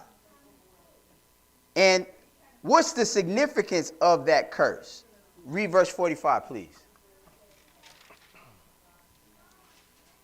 Moreover, all these curses shall come upon thee, and shall pursue thee, and overtake thee, till thou be destroyed, because thou hearkenest not unto the voice of the Lord thy God. Okay, so the curses are going to be on you until you're destroyed, right? Verse 46. And they shall be upon thee. And what shall be upon thee? The curses. The curses. And they, the curses, shall be upon thee. Keep going. For a sign. Okay, stop there. So the curses are on you for a sign. Well, what's a sign? A sign is something that tells you what something is, right? So how do we know who these people are? Because of the sign of the curses. The curses is going to be the identifier. So it's the social, and the curses is really the social economic condition, right? Because he's about to explain Israel's social economic position on the world stage until he comes to rescue us. So he said, and they shall be upon thee for a sign. Keep going. And for a wonder, and upon thy seed forever. And it's going to be on your children, and your children's children, and your children's children. Right? Okay. Skip back to verse 41. We're going to read some of these curses. Go ahead. Thou shalt beget sons and daughters, but thou shalt not enjoy them, for they shall go into captivity. So your kids going to jail. They going to jail. Skip to verse 44. Go ahead. 44. He shall lend to thee, and thou shalt not lend to him. He shall be the head, and thou shalt be the tail. So the true Israelites are not going to lend to anybody. We're talking about as a nation. We don't even understand that concept. Most people take for granted that the nation they come from, their bloodline ethnicity. Most people take for granted that their bloodline ethnicity has some type of financial institution. And at some point in history, they were at a point where they were lending to another nation. We're not talking, see, we read this stuff and be like, well, I done lent something to somebody. We're not talking about you. We're talking about us as a nation. We as a nation have not lent to anybody, have we? Nobody's saying, well, we owe African Americans $2.3 trillion, right? Like they say, well, America owes China. Or they say Germany owes so-and-so. Or France is in debt for such and such to this nation. We have no participation in that. And that is mentioned in these curses. He shall lend to thee, thou shalt not lend to him, thou shalt be the head. He shall be the head, and thou shalt be the tail. Verse 43. The stranger that is within thee shall get up above thee very high, and thou shalt come down very low. Now this is a very specific and peculiar curse. What nation has neighborhoods that they don't even run? Because that's what he's saying here. The stranger that is within you.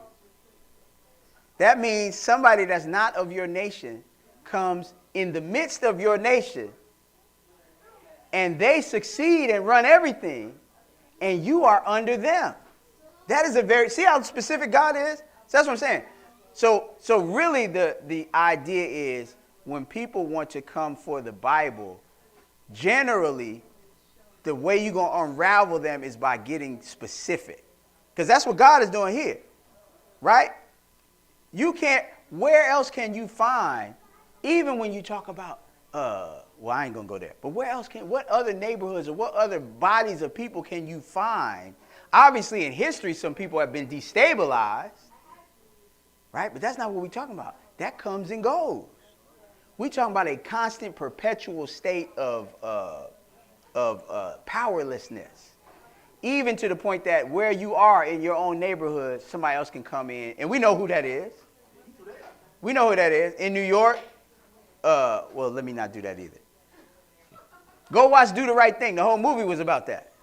The whole movie was about how, y'all know that movie by Spike Lee, Do the Right Thing? The whole movie was about how Spike and the rest of the neighborhood people were tired of the Italian guy who had the pizza shop because they felt like he wasn't giving them any respect. And he was like, look, why don't y'all get y'all own pizza shop? And they end up throwing garbage cans and tearing down his pizza shop because they was just tired. Go watch the movie. The whole movie was about verse 43. That's what Do the Right Thing was about. Skip down to verse 54. Go ahead.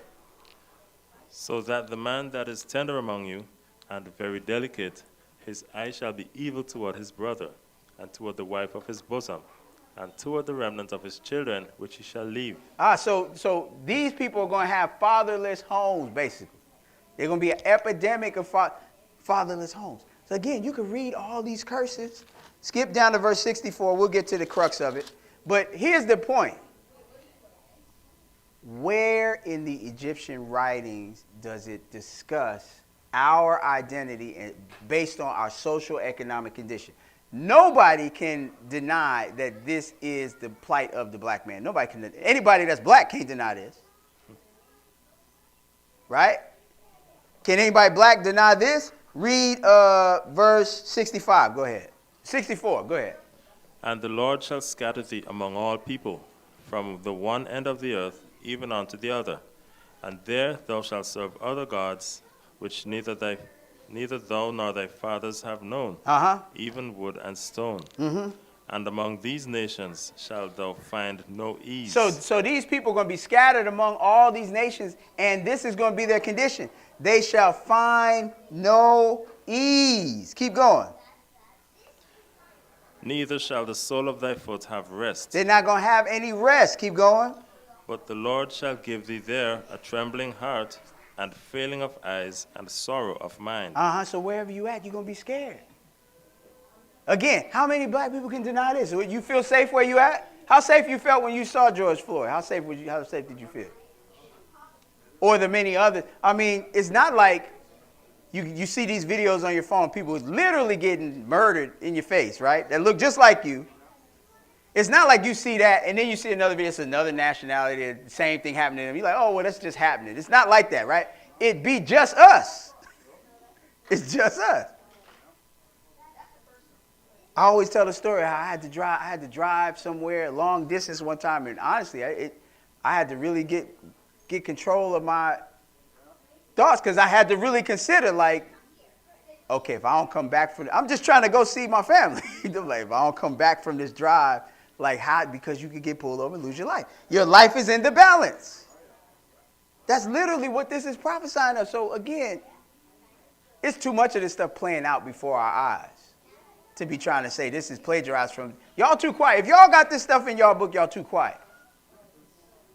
If the Egyptians got all this information in their book and we just took it from them, y'all way too quiet. Y'all need to let us know who we are from your writings. But you can't do it. We know that.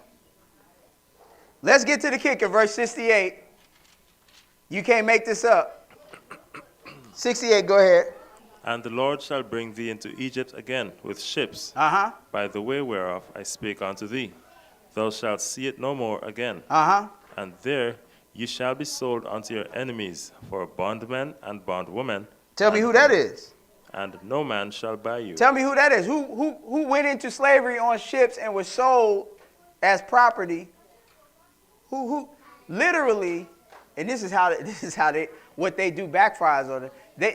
They try to make this be the start of our history, right? In school, this is where they teach us we started. We just started on some slave ships, right? You think it's a coincidence the Lord got it in here that this is going to be you? That's literally the first thing they teach us about our history. Y'all got here by some slave ships and we bought you as property and then we freed you. Well, what happened before that? We don't know. But this is literally our legacy right here in verse 68. So again, this is really how you kill them, right? Let's get real. Why are we seeing all these things that's written in the Bible play out before our eyes? And if y'all got this in your book, why ain't y'all telling us? But I don't know if you even get that far. Once you get past service stuff, they probably going to have something to do and be like, I got to go. Yeah. So hopefully that helps with that question. I know that was pretty long-winded, but praise the Lord. All right. Okay. I know we got some stuff on YouTube, so let's get that.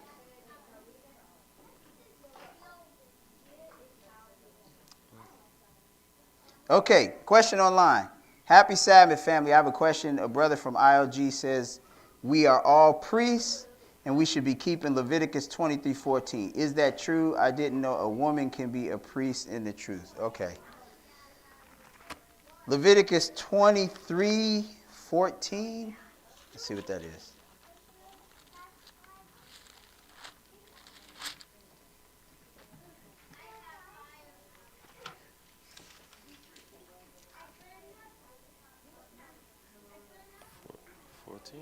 23 and 14. Okay, yeah, read that, please, when you get there. And ye shall eat neither bread, nor parched corn, nor green ears, until the selfsame day, that ye have brought an offering unto your God. It shall be a statute forever throughout your generations in all your dwellings.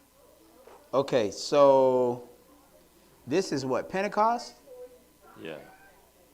You shall eat neither bread, nor parched corn, nor green ears until the same day that you brought an offering unto your God. So are they talking about waving the wave sheaf? What are they talking about? Because this is, I wonder if this is the right verse. I know we took a long time to get to this question, Sister Ramona, but I just want to make sure this is the right verse. I'm not quite sure what, because the priest does the wave offering, right? So let's just say, where's the wave offering? Yeah, 20. So let's skip down to 20, because we'll look at what the priest does in this. Skip down to verse 20 and go ahead. And the priest shall wave them with the bread of the first fruits for a wave offering before the Lord, with the 2 lambs. They shall be holy to the Lord for the priest. Okay. Yeah, I'm a little confused by the question, because even here, you say, the guide out just says we're all priests and we should be keeping Leviticus 23:14. I mean, we keep Pentecost. I think it's probably a mistake. Yeah, that's probably not the right verse. Yeah, I'm just wondering. I mean, we keep Pentecost, so I'm really not clear on the question. And that's the thing. The priests are the priests. Let's go look at that. The priests are the priests. We are a kingdom of priests. But that doesn't mean that all of us do what the priests in Israel do, because we are a kingdom of priests. No.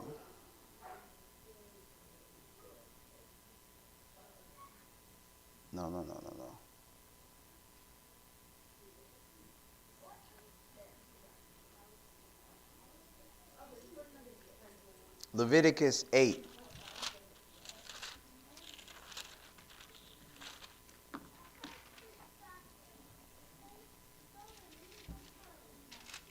Leviticus 8.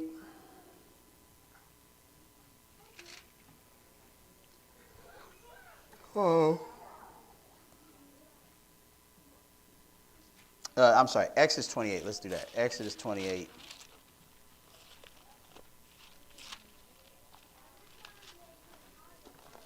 Exodus 28.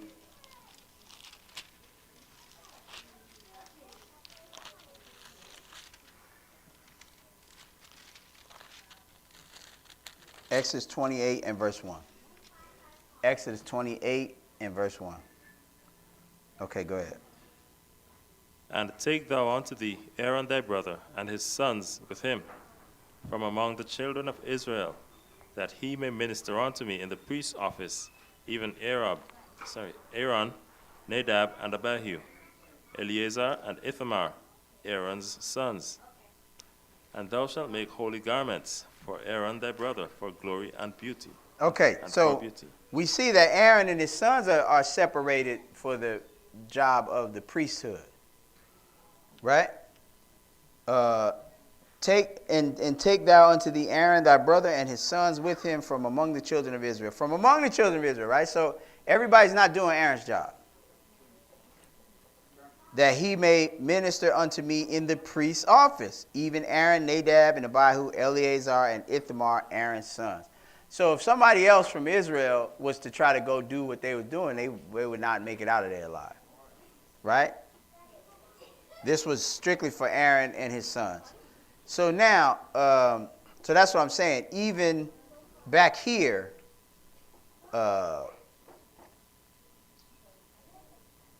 us being a kingdom of priests, because let's go look at that. Now let's go to Deuteronomy. Is it 4?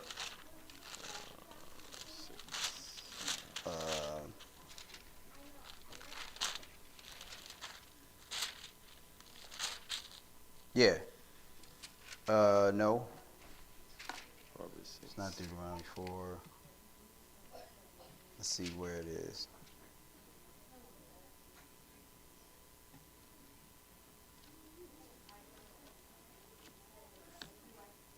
Exodus 19. Exodus 19.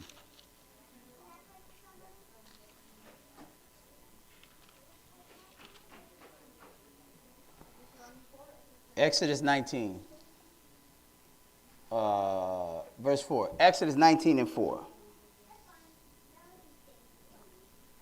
You have seen what I did unto the Egyptians, and how I bare you on eagle's wings, and brought you unto myself.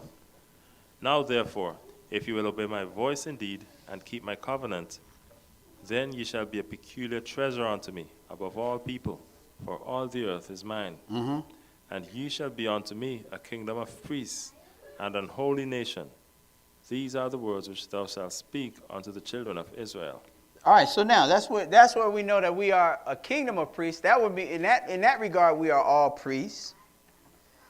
But again, that doesn't mean everybody's doing what Aaron is doing, because though we are a kingdom of priests, and this is a great point,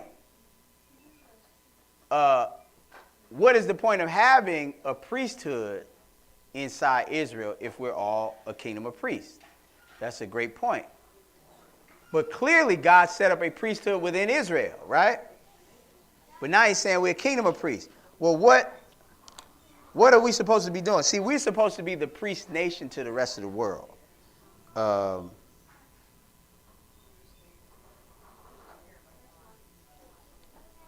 Let's go to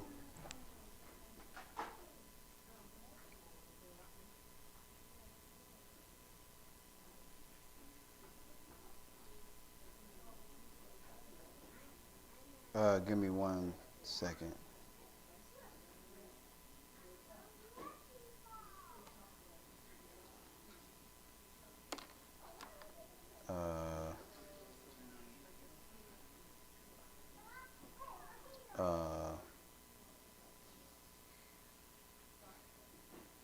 Where is that verse? Yeah. Mm-hmm. What'd you say? Mm-hmm.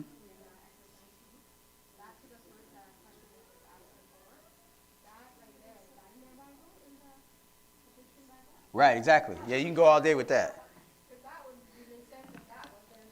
Yeah, you can go all. That's what I'm saying. You can go all day with that. You can go all day and night with that.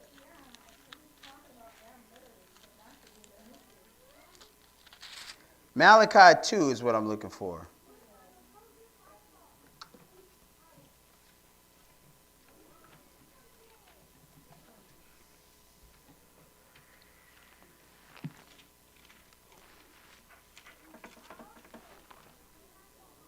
Malachi 2.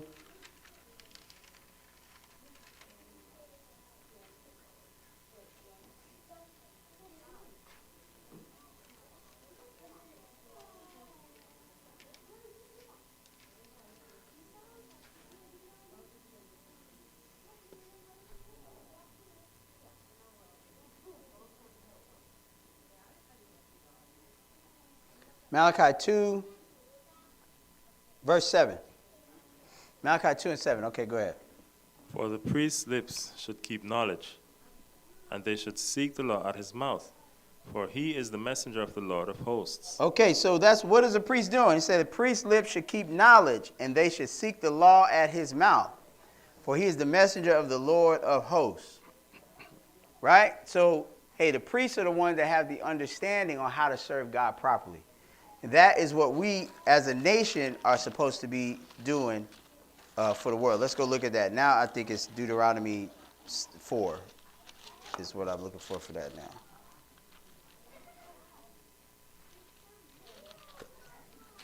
Deuteronomy 6. Nope. 4. Yeah, 4. Deuteronomy 4, verse, 6. Verse 5. Deuteronomy 4 and 5. Behold, I have taught you statutes and judgments, even as the Lord my God commanded me, that ye should do so in the land whither ye go to possess it. Keep therefore and do them, for this is your wisdom and your understanding in the sight of the nations, which shall hear all these statutes and say, Surely this great nation is a wise and understanding people. For what nation is there so great, who hath God so nigh unto them, as the Lord our God is in all things that we call upon him for? And what nation is there so great, that hath statutes and judgments so righteous as all this law, which I set before you this day? Only take heed to thyself, and keep thy soul diligently, lest thou forget the things which thine eyes have seen, and lest they depart from thy heart all the days of thy life, But teach them thy sons and thy sons' sons. Okay, so we see the Lord saying, look, y'all do what I say, and everybody else is going to see it and want to follow suit. Basically, that's what he's saying. So this is showing what the ultimate plan is, what the original goal is. Israel was chosen to be an example to the rest of the nations. See, he said, keep therefore and do them, for this is your wisdom and understanding in the sight of nations, which shall hear all these statutes and say, surely this great nation is a wise and understanding people. So when you see that, you're going to want some of it. You're going to be saying, okay. And that's what's going to happen when the Lord comes back. Nations are going to come worship God. Right? But that's what we were chosen to be, the example.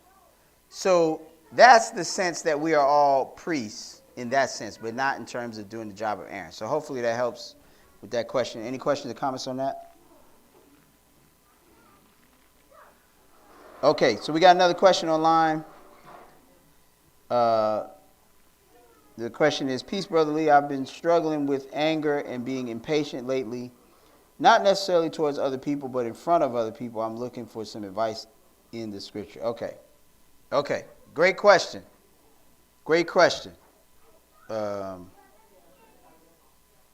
Because what we want is things to be done in God's time. We want God's timing.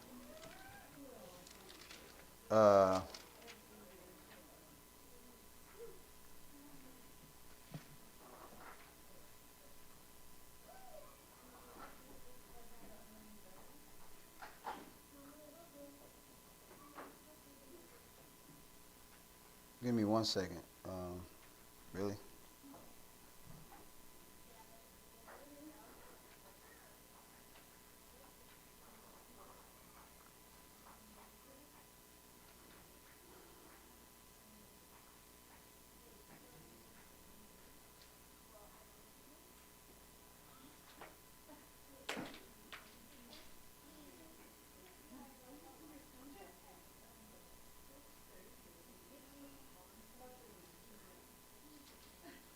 Psalm 123. Psalm 123.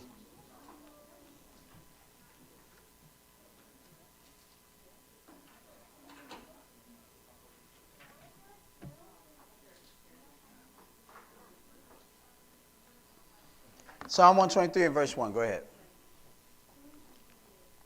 Unto thee lift I up mine eyes, O thou that dwellest in the heavens. Behold, as the eyes of servants look unto the hand of their masters, and as the eyes of a maiden unto the hand of her mistress, so our eyes wait upon the Lord our God, until that he have mercy upon us. Mm-hmm. Have mercy upon us, O Lord, have mercy upon us. For we are exceedingly filled with contempt. Our soul is exceedingly filled with the scorning of those that are at ease, and with the contempt of the proud. Right. Yeah. These people are vexed, but they're going to wait on God. They're going to wait on the Lord. Let's go to Jeremiah 14. See, that's going to be the best course of action. It's not, it's better. It's going to be better when it's the Lord's timing. It's going to be a better situation all the way around. Jeremiah 14. Jeremiah 14, verse 22. Jeremiah 14 and 22.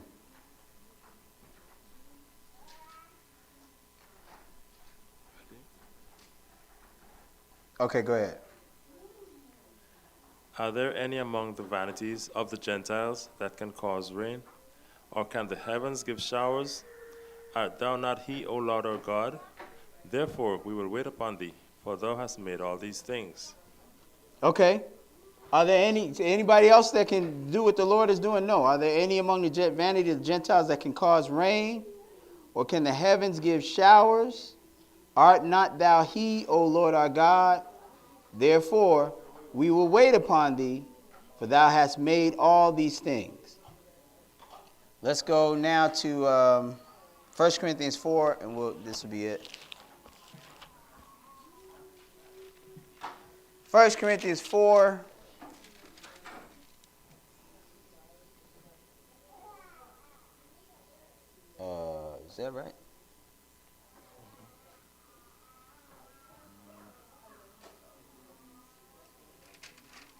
No, it's not. Yeah. 1 Corinthians 4 and verse 4. And this is the other thing that we need to keep mindful of. You know, a lot of times we'll be impatient, but really, we don't know what's coming. We don't know what's getting ready to happen. We don't know the future. God knows all of that. So we can call ourselves being impatient, but really, God might, it might be the mercy of the Lord that something hasn't come or happened yet. 1 Corinthians 4 and 4. Go ahead. For I know nothing by myself, yet am I not hereby justified. But he that judgeth me is the Lord. Therefore, judge nothing before the time, until the Lord come, who both will bring to light the hidden things of darkness, and will make manifest the counsels of the hearts. And then shall every man have praise of God. Okay. So hopefully that helps with that question. Any questions or comments on that?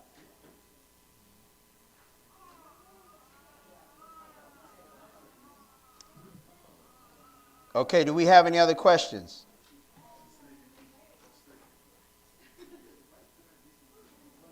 Any other questions?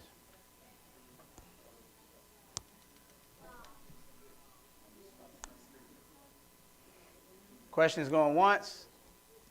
Questions going twice? Okay, we're going to go ahead and stand and face Jerusalem and close out.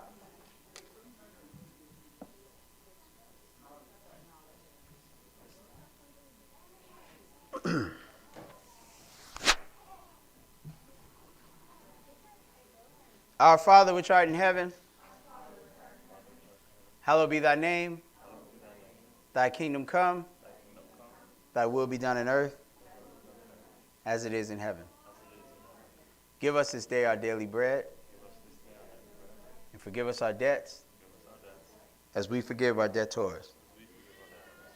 And lead us not into temptation, but deliver us from evil.